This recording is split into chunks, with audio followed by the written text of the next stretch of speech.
Good Shabbos. This week is Parshas Noach. In the beginning of the portion, we're told that Noach ish tzaddik tamim hayu b'dorosav.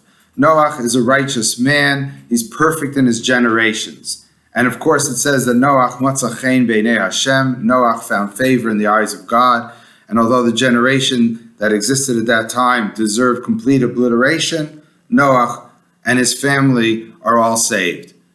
So it's almost surprising to find that after he leaves the ark, after he leaves the Teva, we see a different type of Noach. We see Noach, in a sense, with some failings. And that's the story that's towards the end of the portion. And it says, when Noach came out of the Teva, out of the ark, and he, with Shem, Cham, and Yafes, with his three sons, it says he's an Ish HaAdama, he's a man of the earth, Vayita Karam, and he plants a vineyard, and he drinks from the wine, and he becomes drunk, and he's exposed in his tent. And Cham, the father of Canaan, who's the son of Noach, sees the nakedness of his father. He tells his two brothers. His two brothers come and cover Noach with a cloak, and when Noach wakes up, he curses Cham, and he blesses the other two. And then the story goes on to tell you about the generations that follow, and in a sense, that's all an outgrowth, perhaps, of the blessings and the curse that goes on. But what's very interesting is to see that Noach seems to have some kind of failing, and in actuality, it's paralleled by a different story that we already know, the story of Adam and Chava, Adam and Eve in the Garden of Eden. And just like Adam and Chava eat from what there is considered a forbidden fruit, and because of that, they fail, and they show their weakness, and they're expelled from the Garden of Eden, and the curses of all of mankind come from them. Here, something similar happens. It's not a forbidden fruit, but it seems to be something which he shouldn't have partaken in the way he did. He drank too much wine. He became drunk. He became exposed. That's very similar to Adam and Chava. What happened after they eat from the Eitz Hadas, after they eat from the tree of knowledge?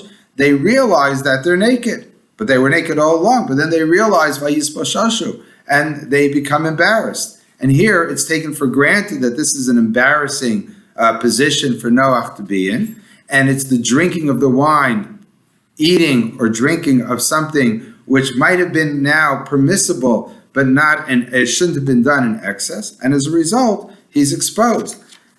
And the difference in the story is that when Adam and Chava go through that situation, they're expelled, and terrible things, in a sense, happen. By Noach, nothing terrible happens. It only happens to his son, who didn't take care of him properly.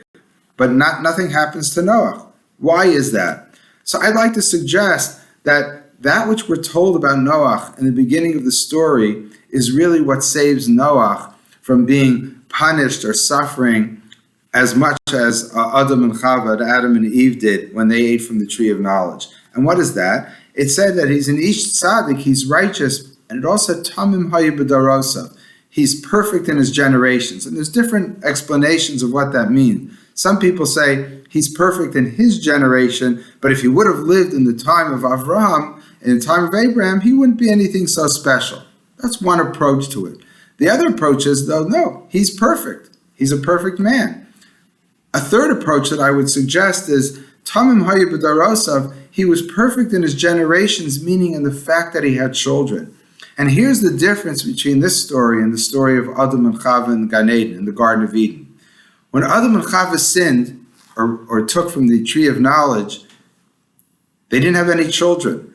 There was no one to support them when they failed. They failed, and now things go bad, and God says, you no longer could live in the Garden of Eden. But Noach had something different. He had children, and he had children to support him. And I think that's really the difference between Adam and Noach. Noach's children were there for him, and therefore they were saved in the Teva also. They were in the ark, right? Adam and Chava lived in the Garden of Eden by themselves without children. It's only after they're expelled that they have children. And that perhaps is the problem. Without children, without future generations, without in a sense, community, family, society to support you, those failings become impossible for us to survive. We need someone to help us in our time of need. Noah got drunk, and perhaps the reason why he got drunk is faced with the responsibility of now being the new Adam, the new father of all of mankind. Maybe the responsibility was too much, and therefore he drank. But he had children who were tamim hayvudarasav. They were perfect in their generations, and that's exactly what happened. Chum didn't come through completely, the one son. But the other two sons, they understood that they have to respect their father. They didn't want to see his weakness. They didn't want to see his failings. They wanted to accentuate the positive part of Noah, the fact that he was a tzaddik, that he was righteous, that he found favor in God's eyes, and the fact that he was, in a sense, the father of all of mankind. And they respected him, and they showed their respect for him. They didn't say, "Oh, look at our father." Chum did say that. It says he looked at his nakedness, meaning not just that he saw that he was naked. He saw the failings. He recognized those weaknesses, and therefore, and perhaps he lost respect for him. But Shem and Japheth, the other two sons, didn't lose respect. They supported him. And that's perhaps a message for us, that yes, we all have weaknesses. We all have failings. We all are going to sin. Ein adam ba'aretz asher ya'aseh tov v'lo yechta, the verse tells us. There's no man in the land who does good and doesn't sin.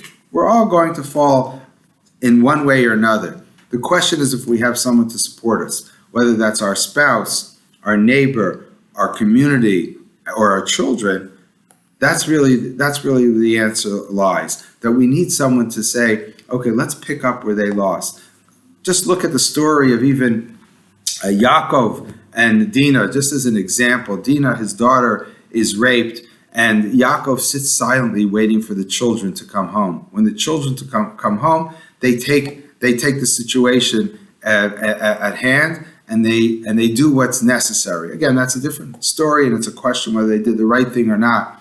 But he needed his children. He was sitting there passively, not knowing perhaps what to do, or afraid to act, and his sons came through. That's the beauty of the Jewish people that's depicted in that story, that Yaakov was a great man, but whatever weaknesses he had his children to take the reins. There's another verse just in regard to Yaakov, which is similar. It says that Yaakov is like a fire, and Yosef, his son, is like a flame, and Esav is kakash, is like straw, and the flame of Yosef goes and he burns up the straw of Esav. I think what that is telling us is that Yaakov was a flame. He had the power and the potential to beat Esav, right? To be successful and to make sure that he's victorious over, in a sense, his enemies, the Esav, the antithesis of Israel. But he wasn't able to do it himself. He needs the son, he needs the Yosef, the potential leader, the next generation, to leap forward, to be the flame, to take the fire to the enemy, and to make sure that the potential that we have, whether it's Yaakov, whether it's Noah, or whether it's Adam, has some ground to be successful in the future generations. And that's what we all could hope for, by making sure that we're part of a larger society, whether it's our family, like I said, or a community, but we always need somebody else to support us in our time of weakness. Good Shabbos.